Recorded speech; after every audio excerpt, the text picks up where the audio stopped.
My name is Morgan Wienberg, and I am co-founder and country director for Little Footprints, Big Steps. In 2010, I volunteered in Haiti for a few months following the earthquake, and I was introduced to a locally run orphanage. I ended up quickly learning that the majority of children in orphanages were actually not orphans. They had families, but the families were just too poor to look after them, which is the case of over 80% of children in orphanages worldwide. So I ended up creating Little Footprints, Big Steps in order to support local authorities in reuniting those children with their families, and then following up to strengthen those families so they wouldn't feel the need to give up their children.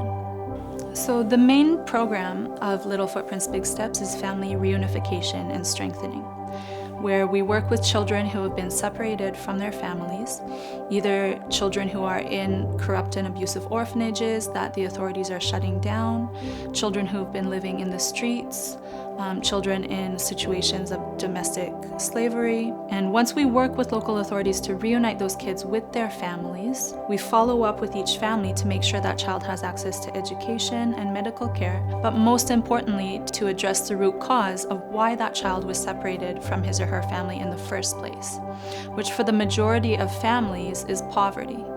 So how do you address the root cause of poverty is by empowering the parents to have a means of income generation to care for their children.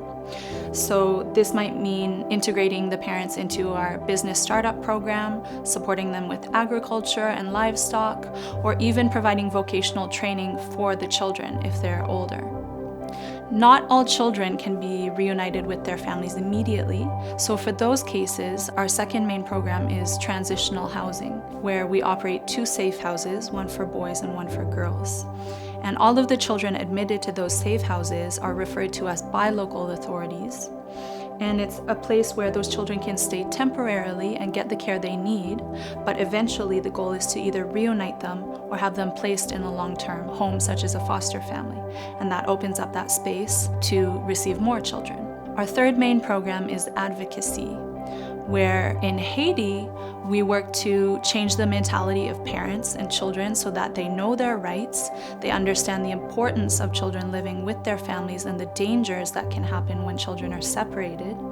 In North America, advocacy for us means helping educate people globally about the dangers of supporting children to be in orphanages and the corruption that often is involved in orphanage systems, and also making them reflect about how to facilitate international aid in a way that is truly impactful to those who we're trying to help. So we definitely don't want to discourage people from helping. The thing is that we need to make sure we're educated about how we're helping. And that means making sure that as we're helping, it's not about how it makes us feel, but it's really about the needs and the change created for those people that we're helping. So that need is still there. It's just about shifting the way that we support those children so that instead of funneling our aid into institutions, we're actually supporting the children to be living with their families and reinforcing the parents and reinforcing the communities. So it's about investing in community development, reinforcing, the child protection authorities that are intervening to protect those children, and supporting stronger families as opposed to institutions.